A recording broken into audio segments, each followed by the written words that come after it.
Good afternoon, everyone. My name is Mike Stedman. I have the privilege of being a venture partner here at Context.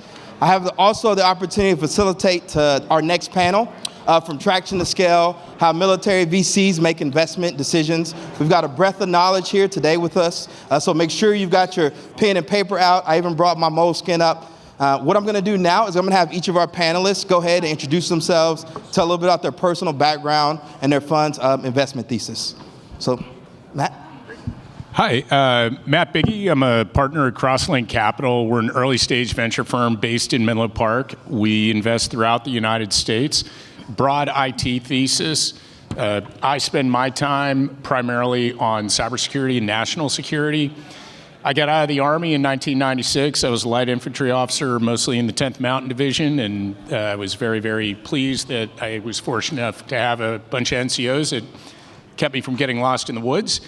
And over the years, I fell into venture capital initially through commercializing defense technology, and over the last 30 years, it's been a really interesting journey watching first cybersecurity become a meaningful market, and now national security becoming a meaningful market.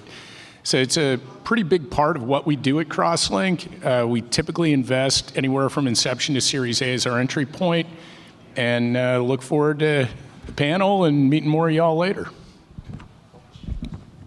Are these on? Yeah. So I'm Paul Madera, an Air Force veteran. I actually grew up in a Navy family. And it was when I was living in Hawaii and watching F-4s fly patterns over our house from Kaneohe Marine Corps Air Station that I decided I better head to the Air Force because there was more likelihood of getting in a cockpit.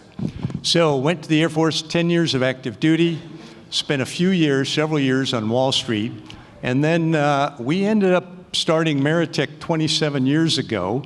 So that would make me about the oldest active venture capitalist, and I would say the oldest, but I think my colleague over here might give me a run for the money. In any case, Meritech is currently a $1.2 billion size fund. We focus on later stage investments. That means companies of 5 million or more in revenue. We write checks of between 20 to 50 million first time in typically. And we are looking at the Series C or Series D rounds usually for investing. And before we go on here, I just want to say, is JP Morgan here anywhere? Yes, Ginny from JP Morgan, this gentleman over here, another one over there. I just want to say thank you all so much for sponsoring this, as you have done for many years. JP Morgan is different from all the other investment banks in really focusing on veterans. It makes a huge difference. I am a fortunate recipient of fantastic advice from JP Morgan as an investor over the years. Our companies went public, they got sold. JP Morgan has been terrific in doing that. Thank you all, and thank you for this. Fantastic. I'm Morgan Hitzig, a slightly non-traditional background into venture capital. So started actually in the public sector side. I was at NYPD Counterterrorism for a couple of years, joined the Navy as a reservist while I was at the police department, and did a couple of active duty tours, mostly with special operations, but spent almost a decade as a startup operator at 2 different companies. And so what I am bringing into venture is a lot of that kind of background on the operator side as well. I am representing Venrock, which is a very early stage venture capital fund. We do everything from building companies through Series A, and I'm leading our investing in the public interest. Good to be here. Don Dixon, Lieutenant in the United States Navy during the Vietnam War on destroyers. I've stayed active with the military. I was on the board of the Naval Postgraduate School. I'm on the board of Business Executives for National Security. I've been a venture capitalist for 40 years, before that with Morgan Stanley on Wall Street. Defense tech investments include my kids' companies, Reveal, Tech.ai. Garrett Smith was just up here. And they maybe look really smart on these investments. My son Peter started Second Front Systems and has now got Arkenstone. And I am the chairman of a New York Stock Exchange company called Amprius. The symbol is AMPX. We are the battery of choice for drone dominance. We won the bake-off at DIU against 20 other companies. We have the longest range batteries for drones, and in cybersecurity, which is what ForgePoint focuses on, Series A cybersecurity companies with AI obviously embedded now.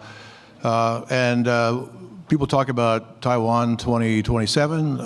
That's in the future. Every day I'm at war with Russia, Iran, China, North Korea in cybersecurity. So this is not a theoretical exercise for me. What I love to do now for our audience is just to quickly survey the room. By show of hands, how many of you all are raising your first pre-seed? Okay. What about seed? Seed and above? All right, awesome.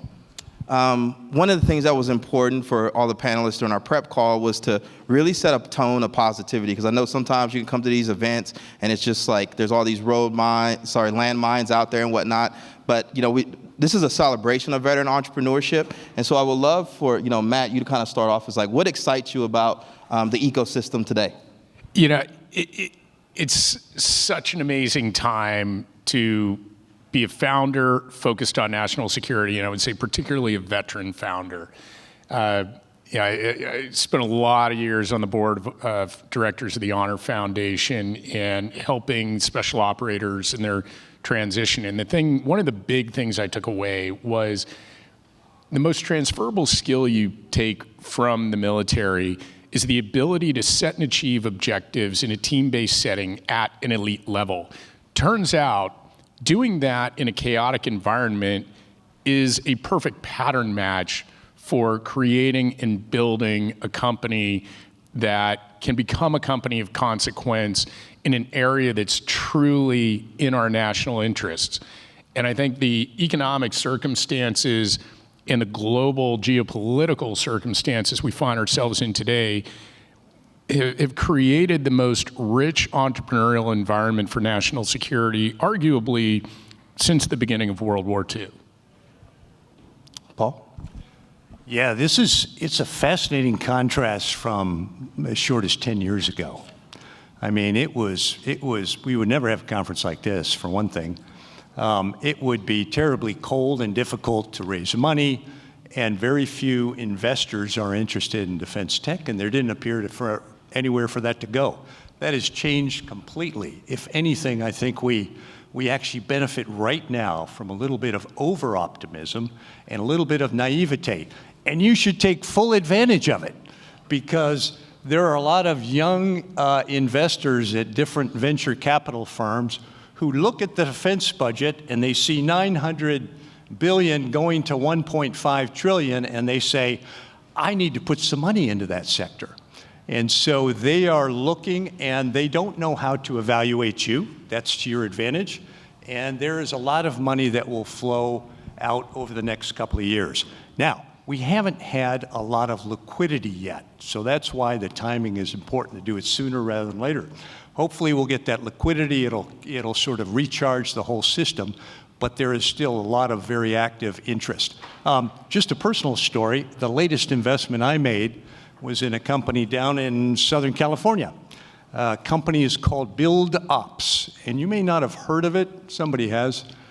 Build Ops is a software company that provides workflow software to small businesses that do HVAC and plumbing and electrical servicing for commercial buildings. When the AC goes out in this building, they call some local group that comes out to repair it. Well, they hopefully would run on Build Ops. You may have heard of Service Titan, went public last year, trading very nicely. They cover residential. Build Ops is covering commercial. The reason Build Ops is applicable to this group is because it was started by an Army veteran who actually just thought there was a great opportunity here. He started that company himself. He's now raised a couple $100 million. He is growing fantastically well. And he is, if you go look at the swag this company gives out, it has Army all over it. I mean, it's got chevrons and camouflage and everything.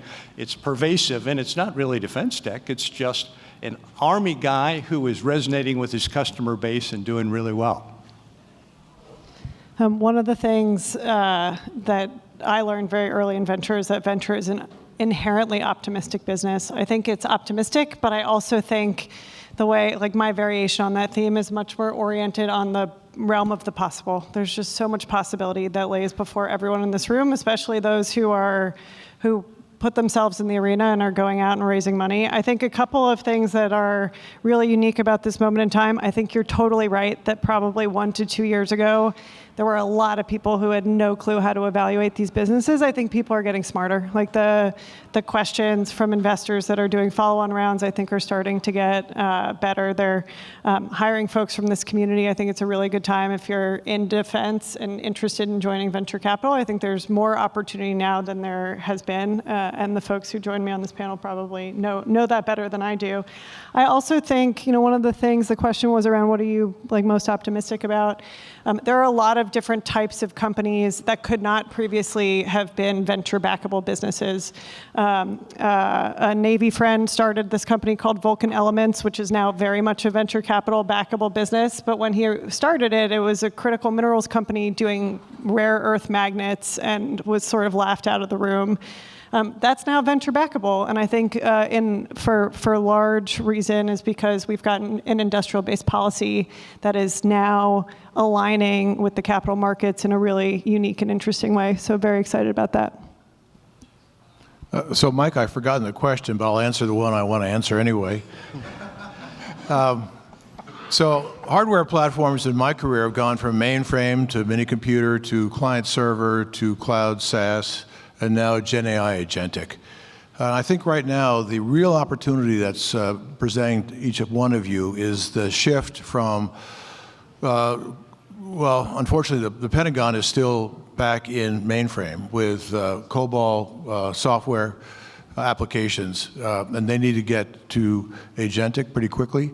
So the driving force for me is getting cutting edge technology downrange as quickly as possible in the hands of the warfighter, whatever platform they are on. The switch to agentic is important. And the other switch that's occurring that's going to make it possible, and touch wood, I'm hoping that the shift from the PEO to the portfolio acquisition executive, is that the right term, is going to be real. All right, because the federal systems integrators now appreciate that they can't get away with blocking technology, especially after the July memo from Secretary of War on software first, because that gets downrange faster.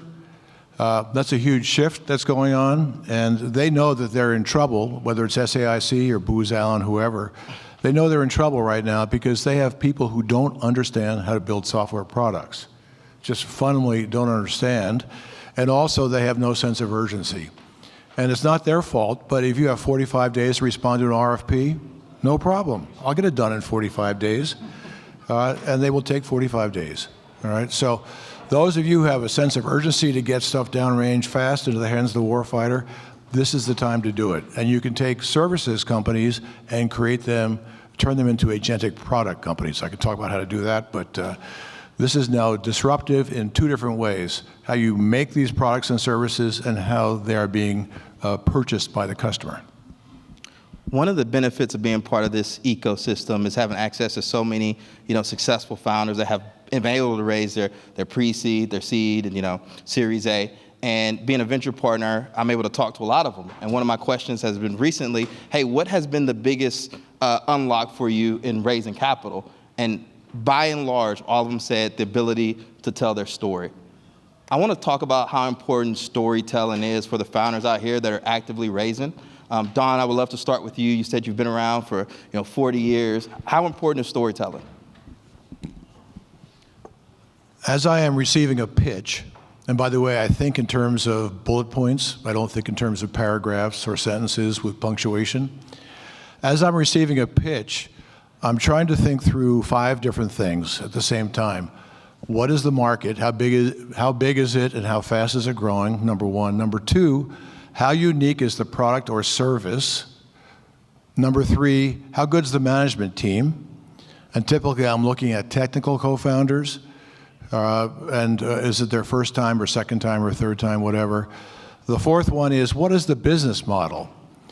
What's the P&L going to look like? How are they going to get to the market? Is it a direct sale? Is it an indirect sale through a channel partner? And then the 5th one is, what's my investment opportunity? What price can I come in at? And then finally, how am I going to exit? And the biggest issue for me in defense tech is, how am I going to exit? So I have concluded that I can't sell companies to Raytheon or RPX or Lockheed, or it's a rare company. Do I want to sell to a Mantech at, was it a half times revenue, whatever it is? Okay, so the answer is, you've got to build a company that has positive EBITDA. So those are the things that I'm thinking about when I'm hearing the pitch. So you can tell your story. I'm looking for that uniqueness, but those are the 5 different things that I'm trying to fill out in my own mind. Don hit the nail on the head on the different elements of the story. A couple things that I would add. The first one is, you'll have 2 very important stories that you're going to have to get really good at telling. The first one is like, how do I sell ice to an Eskimo version of the product story that you're going to go sell to, like, via your sales channel. On the investor side, I think one of the things that we're consistently thinking about and looking for is 2 things. One, what is the really big vision and how do you get there? But I also want you to be really thoughtful and deliberate about all of the things that will kill you along the way. I think for us, we're looking for the truth-seeking founder who can both demonstrate mastery, but demonstrates mastery in the fact that you know and understand the risks, versus just the pure upside, because building a company from scratch is unbelievably hard. And so how do you both dream optimistically but plan pessimistically? If you can do those 2 things, to Don's point on founding team, I think that's something that we can see and hear and go deep with you on, because the first part of any memo I write is like, what are the risks to this business, and really getting frontal with that. So I have the easiest job up here. I'm a later stage guy, which means there's a lot more to look at when a company comes to see us and has a reasonable amount of revenue and is growing really quickly. It is a lot tougher to be an early or seed stage investor where you really only have a few meetings with people and discussions to evaluate. And the models are different too. I mean, the early stage investors will make investments, forgive me for talking about you guys, but they'll make investments with the expectation that a good half of those investments will not work out. And that's okay, because they'll have several that just go to the moon and do very well. In my end of the maturity spectrum, we can't afford that. We don't get the 100Xs that Matt and Morgan and Don get up here. We're looking to get 3X to 4X. And that means one loss of capital will really impact our model. So we're going to be really careful about what we look at. And then we're going to look at all of the things that we can see, the revenue growth rate, the business model that Don mentioned. But we're also looking at founders that, you said it nicely, Morgan, founders and presenters who are vulnerable in a sense, who aren't talking about how perfect everything is and it's highly predictable, just send me a check and I'll send you money in a couple of years. Nothing works perfectly when you come see any one of us. We know there's a lot of problems, there's challenges. The question is, do you know it? Will you recognize it? Will you talk about it? And are you realistic about going after it?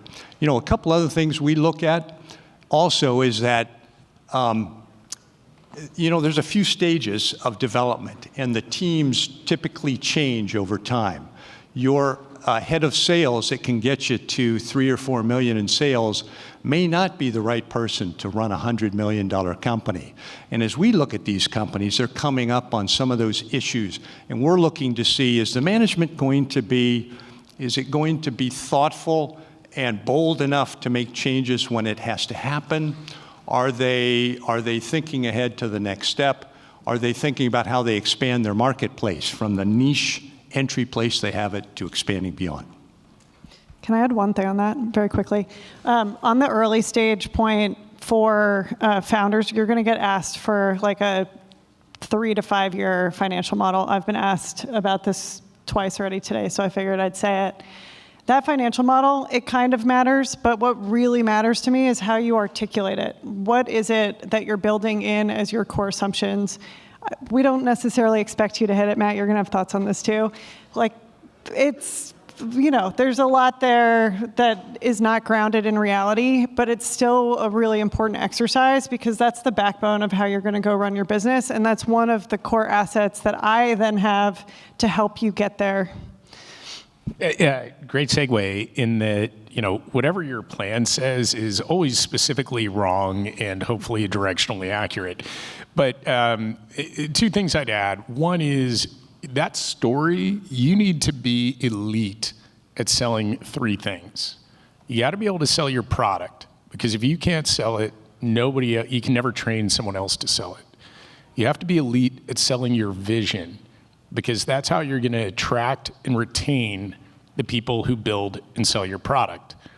And then you got to be able to sell your stock certificate, because you got to pay for number 1 and number 2.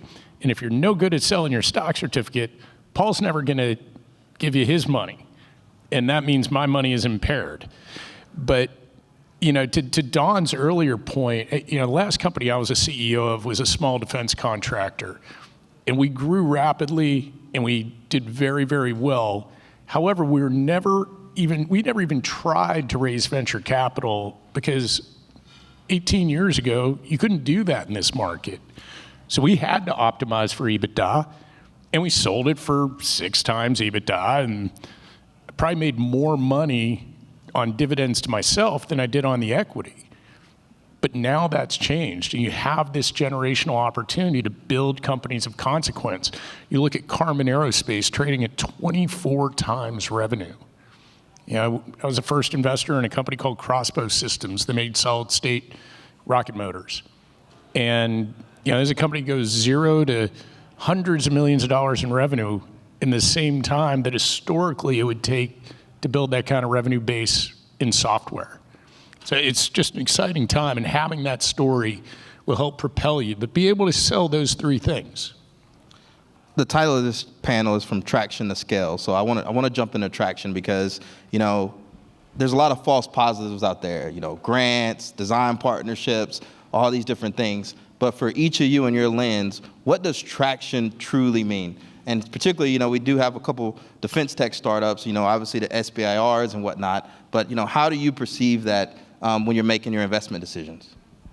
I mean, to me, it's about having a transition plan. SBIRs are great, but they don't create equity value. And the really good, high-quality founder and founding team is going to understand, how do we go from that non-recurring engineering revenue base to transition to long-term production, operational caliber, you know, product sales. And I think one of the holdbacks on the equity side of this market today is how few venture-backed companies have been able to evolve beyond NRE from the government or beyond testing revenue to the point where your product or service is either,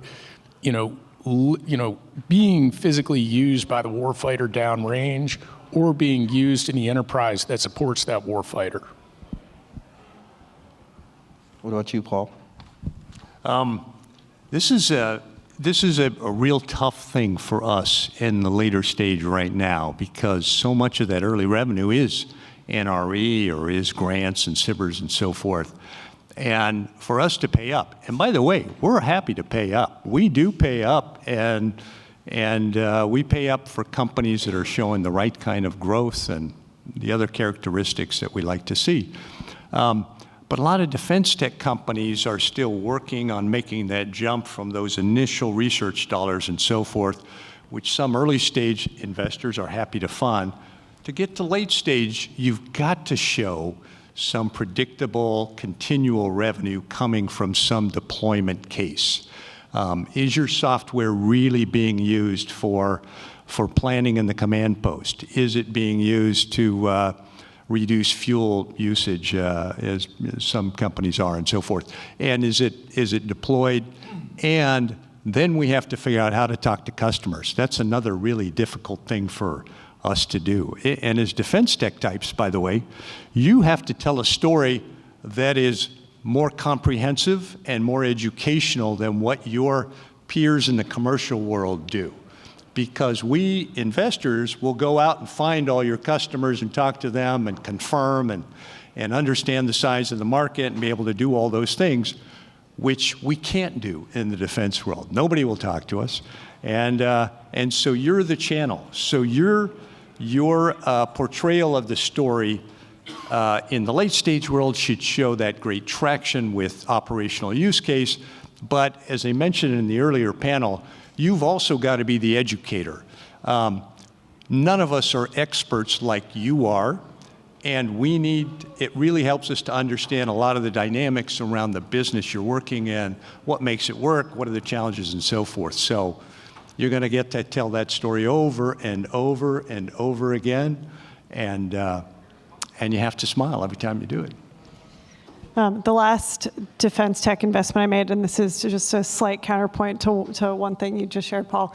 The last defense tech investment I made is in a company called Additin, and the things that spiked for me are the following, and this goes to traction. The first one was they had a customer list of 10 military, like active duty service members that I could pick up the phone and call. And these were O3s, O4s, E8s, and E9s. So immediately I was like, oh, these are people who do work for a living, which is great. And so I called them all.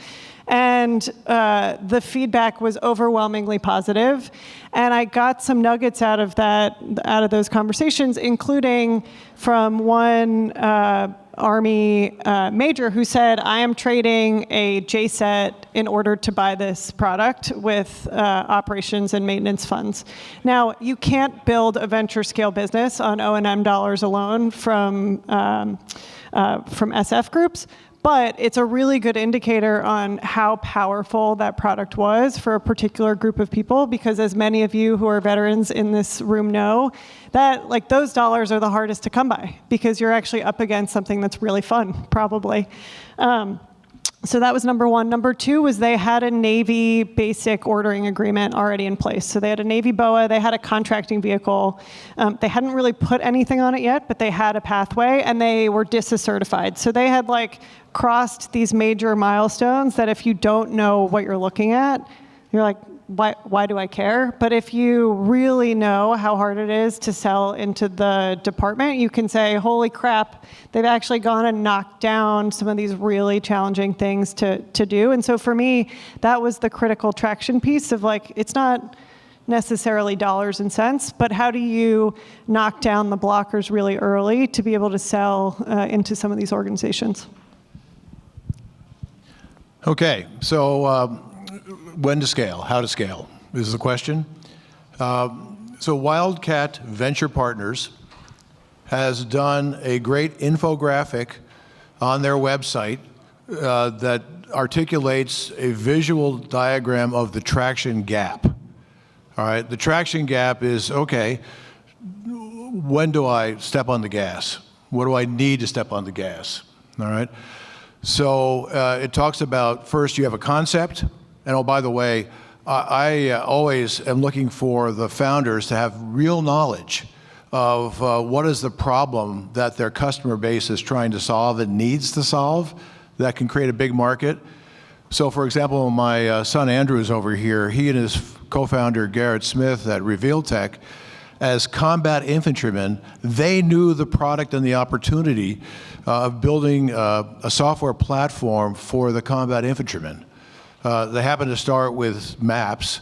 The biggest joke is, for the Marine Corps at least, the dangerous person on the battlefield is a second lieutenant with a map. All right, well, they wanted to create, they were trained on sand tables, by the way, and they wanted to have a 3D map that could be on the ITAC computer on the chest of the infantryman.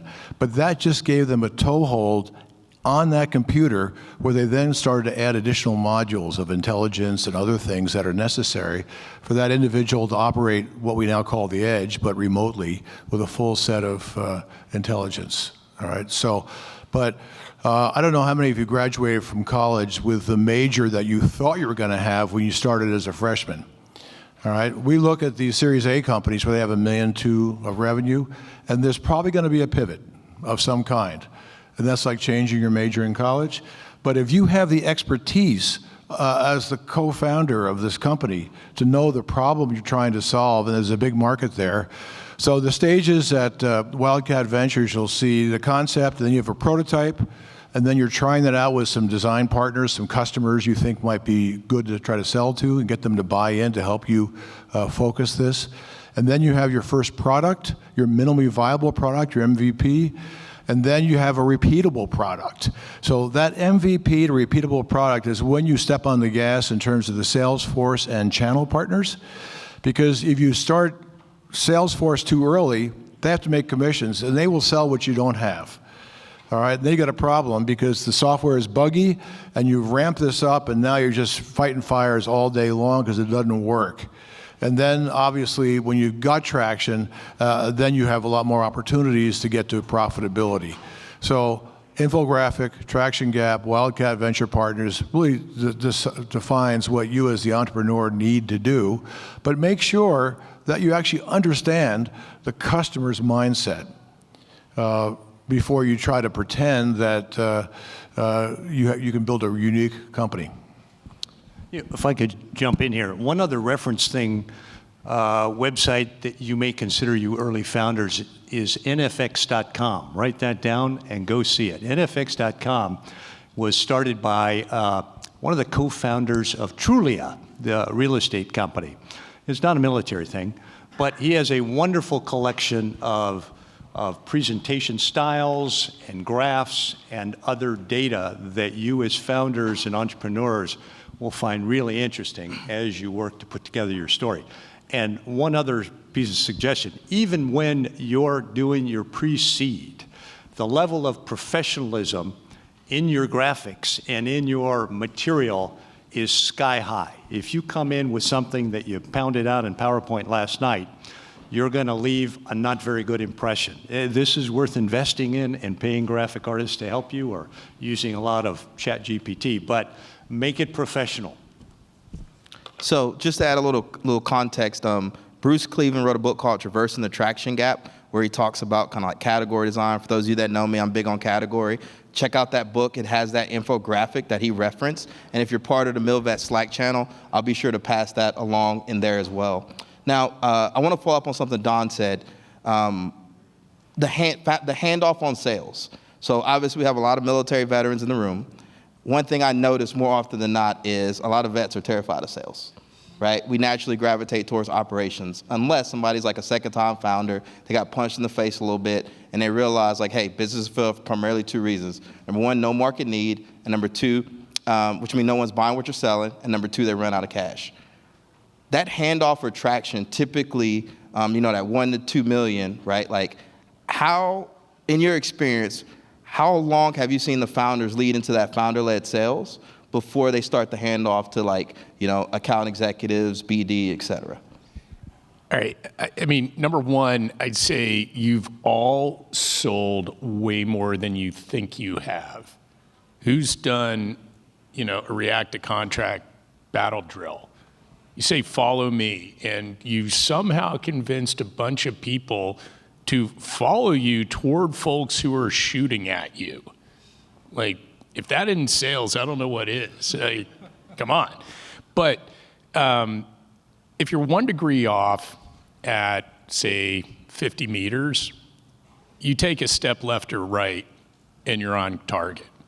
If you're 1 degree off at 20 kilometers, you're lost. And so to me, that's an analog to when to put your foot on the gas. It really gets to what Don was saying, where you got to figure out, are you pointed along the correct azimuth? And you learn that through feedback from your customers, feedback from your partners, and understanding whether or not your pricing, your product, and your manufacturing, if you're building something physical, are scalable along that azimuth. Once you've satisfied the scale, those factors, that's when you can go from being a founder-led sales organization to teaching professional business development, capture, and salespeople how to take your capability, product, or service to market in a manner that is not going to get you lost once you accelerate? So we have a slightly different place on the spectrum, on the continuum to look at, and we're looking at sales efficiency typically in our space. Sales efficiency is highly unpredictable, difficult to measure when you're just getting started, of course. By the time you come see us, though, we're going to look back and see how, and just to use software as the metric, we're going to look at what's the payback period of your software product. If it's 36 months or less, you probably should be investing in sales. If it's more than 36 months, you probably shouldn't be until something changes, your margin, your install rate, or something. And that is a really tough thing. A lot of times companies have a big fat bank account because they raised money, and they feel like, well, we'll just sort of ignore our less than efficient stats and start spending, and it's a mistake every time. I think this is it's a super great point. I think it's really hard though in defense because the metrics that you measure are sometimes very different. And I've watched some of the investors that you talked about who are new to the space try to measure, make an investment and then try to measure that company off of monthly recurring revenue. And you're like, this is defense. It's not monthly recurring revenue. It's not a valid stat here. So I think a couple things I would say before going back to the sales-oriented question, when you guys are choosing investors, because it's a choice on both sides, make sure people really understand the metrics that you're going to measure and agree on them up front, because it will save you a lot of headache and pain on the back end. I think by the time you get to the slightly later stage when you call Paul, you should have some of those sales efficiency metrics and you will have come up the sales learning curve. And I think that was all very great advice, but that early stage is going to be really different and it's going to look different to folks who don't study this space. I think on the sales front, all of you who we talked about what a great time it is to be a founder in this space, it's also a great time to be ahead of growth at a defense tech company because it is the hardest job to hire for. We have tried to do it over and over and over again. And so that is another domain where it's not necessarily inherently, it sort of rubs against your soul if you grew up in the military. But I think once you can get over that, and if you can find a company where you feel really strongly and really passionately about what that company can do for your brethren who are still in service, that is a fantastic way to learn how companies move because it's everybody's job to do sales, whether you've got the title or not. Federal and salesperson should not be tied in the same sentence. Here's the issue. So my daughter worked in the White House in the Obama administration, and she worked in the Office of Council on Environmental Quality, and so they were supposed to create clean jobs. And I said, well, I understand clean tech, I understand how to create jobs. Can I help you? She said, no, Dad, you can't, because we don't trust the private sector. We believe that they're just out to make money. They don't share our mission. All right, so the challenge in selling to the federal government is that they don't trust you. You've gone to the dark side. You're out there to make money off of them. They want people who believe in the mission. Program manager or something like that as a title, which indicates that this person from this vendor actually believes in my mission statement. They're trying to help me accomplish my mission. That's really important. Somebody trained at Oracle in really aggressive sales tactics will fail. All right. Now, on the other hand, when you try to hire somebody out of the government who's been in those organizations as the customer, you try to get them into your sales organization, they fail because they are farmers, they're not hunters. And so I don't really have the answer to this question, but how do you get somebody who is pushy enough to actually make their quota that quarter as the salesperson in your shop and not offend the customer for being too pushy? Because They don't want to, why do SAIC and Booz Allen, why are they so slow? Because that's what the customer wants, all right? So right now, there's a big transition going on in these big federal systems integrators because they now know that they're losing contracts. DOJ cut a lot of contracts out, and they are in the doghouse. So they have got to change the way they do business, and yet the people there have been responding in 45 days, as I said, to the customer. Now, why is the customer doing that? I believe it's because they're all afraid of Inspector General investigation. A lot of software projects fail. That's just a fact of life. But the federal systems integrators, they never fail because they never stop the project. All right? So let's just keep rolling this thing on with scope creep, other things, and so you won't be investigated because it hasn't failed. Well, I think that's going to change also. All right? So anyway, I'm a little skeptical about this, or cynical is probably the right word, but in terms of federal salespeople, you have to figure out who is a hunter, not a farmer, because farmers will sit back and they'll react, they'll wait that 45 days, and yet are well enough known and respected for wanting to solve participate in the mission statement of the customer. And that's not selling, that's building a relationship and helping somebody solve their problem. Paul, you said something in a previous question about when somebody's coming to you to raise, that deck has to be like perfect, right? And we have a couple founders in the room that are looking to raise those kind of larger check sizes.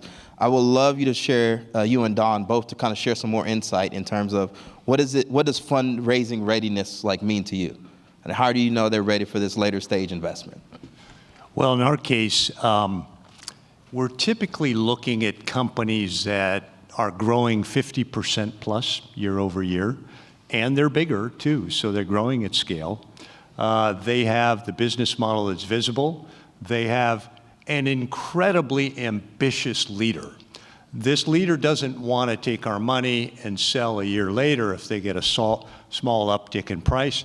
They want to go public. They want to go through an IPO. I mean, half of our companies have gone through IPOs. It's kind of an unusual stat, but it means that there's a outsized and almost unrealistic ambition in these founders. In fact, to be honest, having invested in 50-some companies, I look back at the most successful ones, and they're a little bit crazy. They had crazy leaders. They were not the people you might want to go out and have a beer with after this. They were so maniacally focused, they were determined, and they were unrealistic in expectations, but somehow they delivered on them. And so we're looking for a little bit of crazy. We're looking for the professional deck. We're looking for company performance. And we're looking for an IPO-able company, which means also a very large market area to go after. What about you, Don? So it's cybersecurity. I recognize that you've got the very large companies, the JP Morgans of the world, where they can do everything internally, all right? At the other end of the spectrum are the small and medium-sized businesses. So at ForgePoint, we said we need to find the CrowdStrike for the small and medium-sized business, CrowdStrike for the SMBs. So we were the first money into, or the first outside significant money into Huntress, all right? And I think we were in there at, 30 pre when we invested. And so Huntress is the CrowdStrike for the SMB market. Now, we know at the Series A that when you graduate from college, you have to have all these credits. This is what you have to look like in order to get into grad school. Paul is grad school, all right? So I know what the metrics are of these companies that they have to be to get his money. And you came in at what, $1.5 billion pre? $1.5 billion, yeah. $1.5 billion pre, okay? But he's going to get a great deal because that company has continued to deliver. And that's going to be a $5-10 billion company in terms of value. So he's laughing up his sleeve at me for having worked all this hard to make him wealthy. All right. No, but seriously, Thank you, Don. Thank you. We work on our Series A companies, and that we know what they have to have in order to graduate. And so we give them on a quarterly basis the metrics that they have to meet. And there are, I think, 7 major metrics like top-line growth, recurring revenue, retention of customers, all the sales efficiency, all that kind of stuff. So that as they are building the company, they keep growing. But this management team, same CEO out of the NSA, they have continued to swap out the people underneath of them as those people have reached a plateau. So a lot of my CEOs are good from 0 to 20 million of revenue. At that point in time, and I'll say right up front, 80% of our CEOs change before we exit, all right? Some of them for bad reasons, but most of them because they love to do the 0 to 20, and they want to have an entrepreneur does the right thing, a management team does that thing right. So we want to make that transition successfully so you can continue to grow. Same thing with sales teams, right? What are you now, your fourth sales team, sales leaders?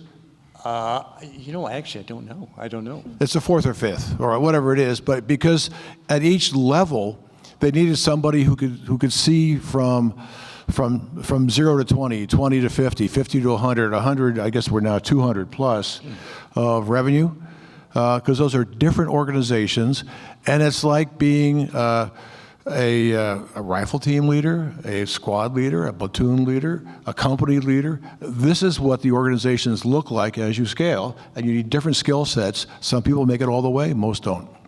Another good book, Rick, that most of you probably know, but for the one or two of you who don't, The Hard Thing About Hard Things has a great chapter on exactly that. And the best entrepreneurs know that it's their job to scale faster than the company does.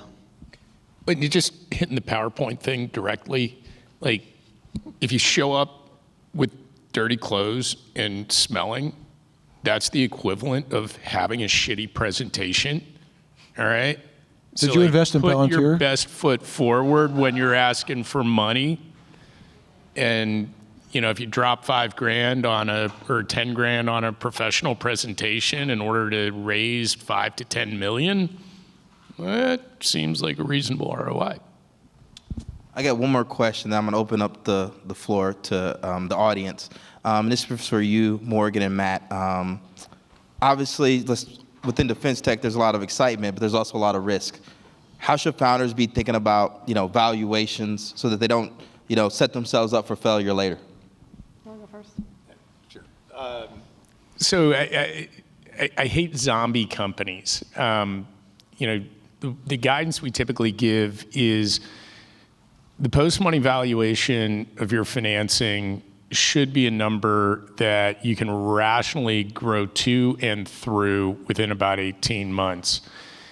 And I think part of the problem with some of the exuberance and hype around the sector is you have these businesses that are living on NRE or grant revenue and still being valued in hundreds, if not billions of dollars. And, if you look at the public comparables, well, that's not going to be borne out.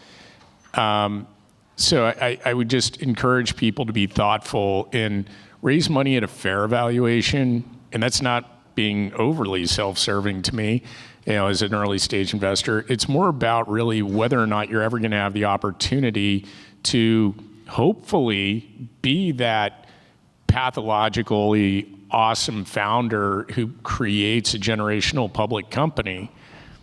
But that's maybe 1% of startups.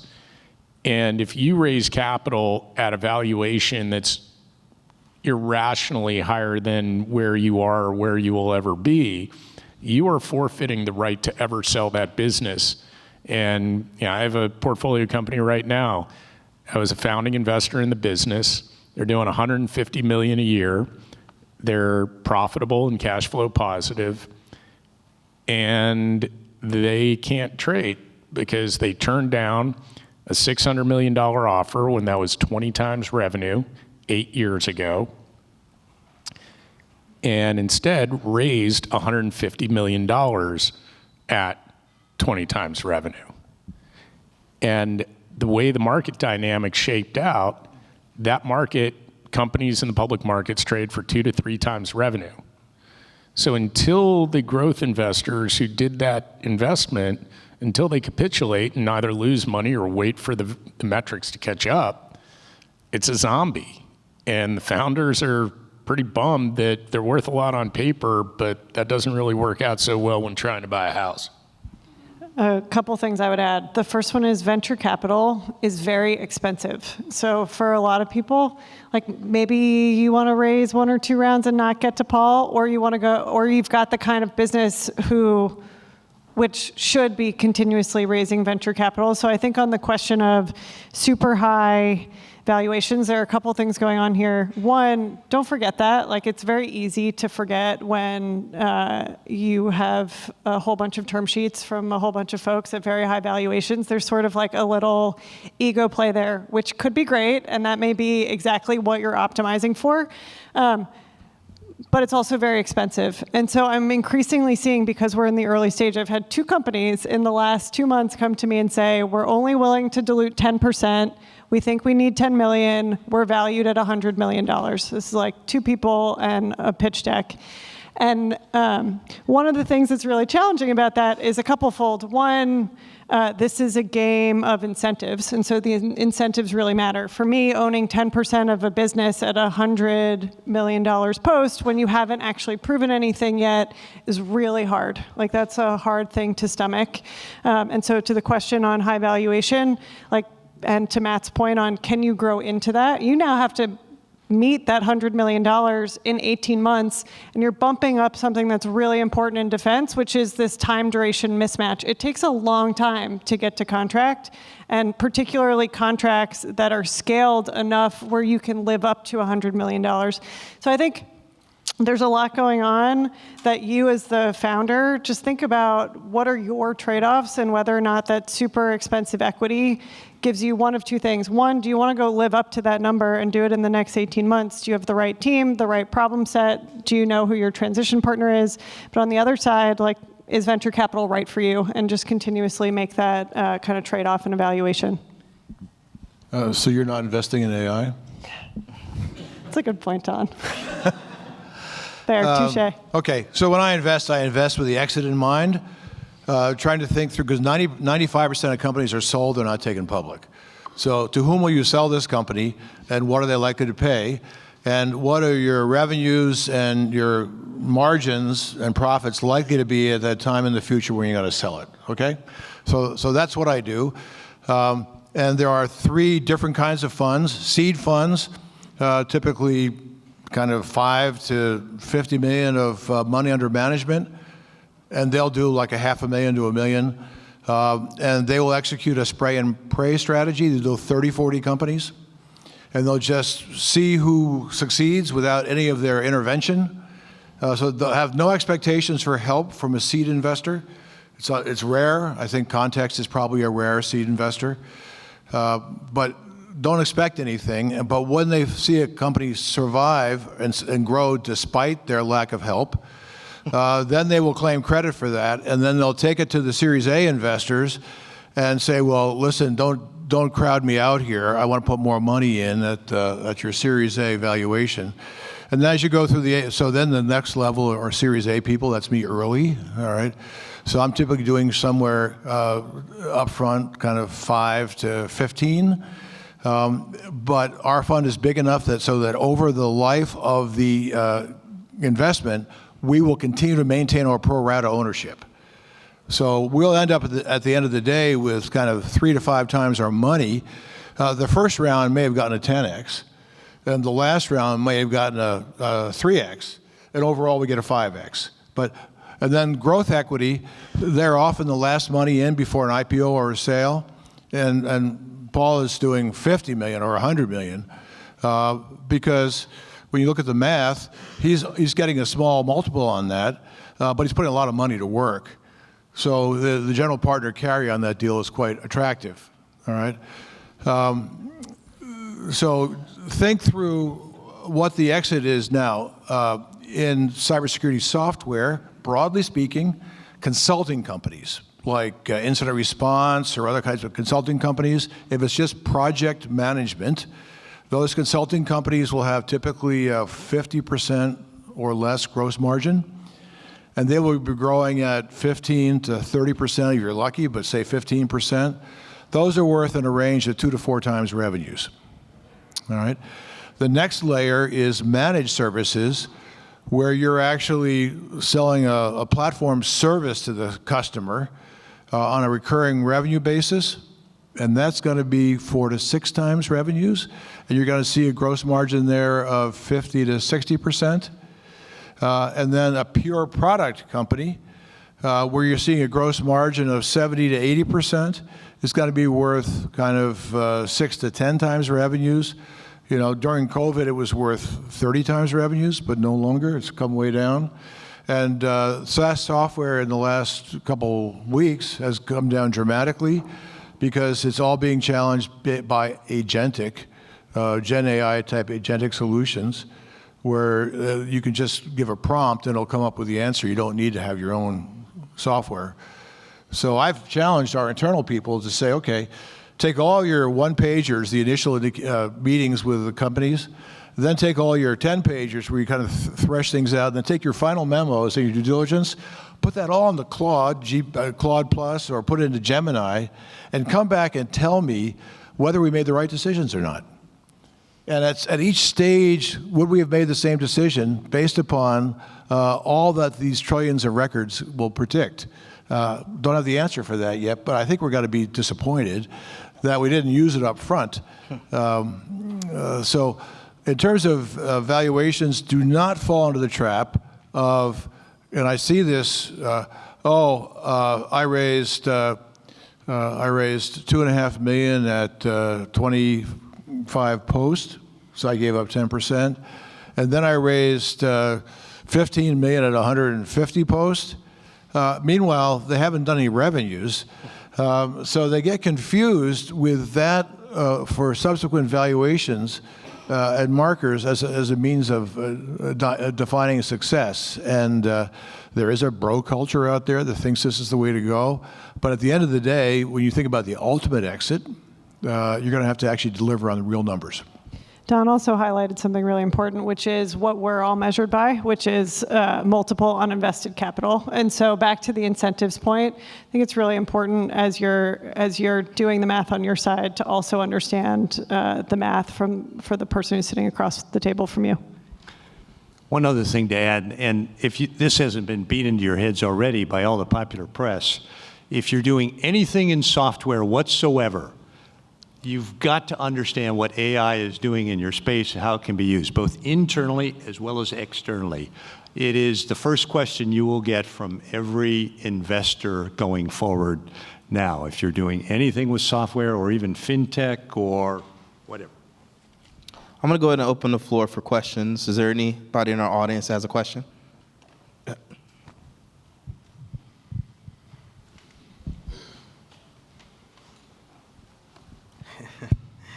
Thank you guys for having this for us. Name is John Casray. I'm located here in Palo Alto, but I've got a company called Mayim Flow. We help predict and prevent water and liquid damage in data centers, including municipalities, using AI and machine learning. My question is, you guys brought up a really good point in terms of valuation and some founders overvaluating. We've done a friends and family round. I guess you could call it maybe a seed. We're in that space. However, we do hardware and software. There's more margin on software. However, we do some hardware as well. My question is, how do you do it as a company when you're growing? Now, I've got team members. 2 of them have exited their companies successfully and sold us, so you know what success means. However, since we haven't fully developed the revenue, we have LOIs. How do you overcome that barrier and kind of getting across that bump that a lot of VCs kind of say, hey, you need this before, the chicken and egg situation, if that makes sense, So when you say that, those 5 things pop into my mind. What's the market? I don't like state and local government sales, all right? They're often short on money, and it sometimes is a political decision, not a business decision. So that's a problem, all right? Having said that, in cybersecurity, they have no choice but to buy stuff now because they're getting hacked, City of Baltimore, et cetera, all right? So you have to find an investor who likes state and local government sales, All right, so I'd start with that, okay? Or we have to exchange information for sure. Yeah, there you go.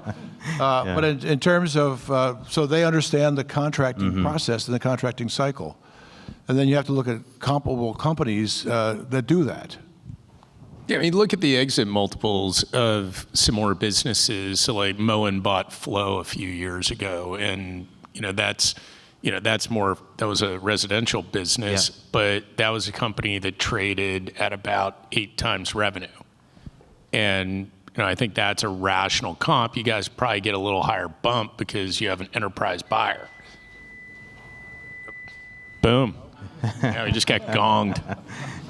But I think you look at the exit multiple, you take out the amount of capital you need to get to that exit, and that starts letting you back into how you would think about valuing the business.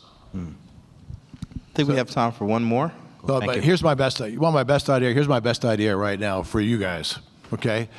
With your knowledge and your expertise, look and see which companies have existing government contracts that are services-based contracts, all right? And see if you can, and those companies will not be worth that much. And see if you can buy the company, and then what you can do is you can take that from being a consulting type business, and then put in first robotic process automation to make recurring revenues more predictable, and then put in agents in each of those nodes in the process, and then put a master agent over top to make it agentic.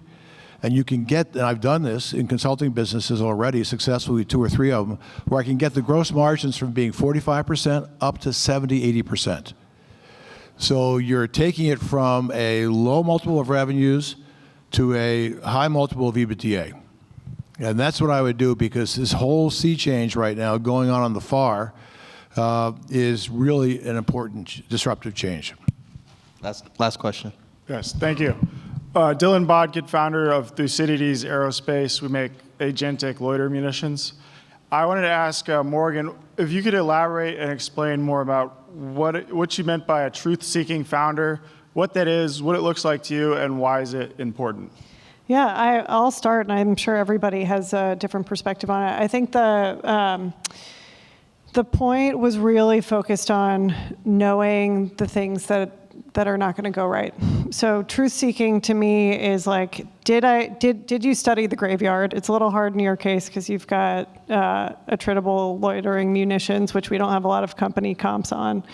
But go and understand, for anybody in this room who's building a company, you're going to get a lot of questions around what came before you and why you're different and why now is the right time and what's the underlying technology wave. In your case, it may be an underlying sea change in the geopolitical environment or the budgeting process or the fact that like we need attritable systems because of Ukraine and Gaza and all sorts of other core and underlying reasons. But I think truth-seeking to us is like that point of nothing's ever going to go perfectly right. How do we make sure that our relationship, because so much of the investor to founder relationship, particularly for firms like ours where we sit on the board of every company that we invest in, our relationship needs to start with trust first. And a lot of that trust comes with the fact that I know that you know all of the monsters in the closet. Mm-hmm. Thank you. Yeah, like come forward with a problem. Don't let it age. Problems are like fish. You got a dead fish sitting on the table. You throw it, get out of the house straight away. No big deal. That means you tell your investor or your board right away. You let that fish fester in your house for a month, you got to burn down the freaking house. I'd like to ask everyone to go ahead and give our panelists a round of applause for being with us today.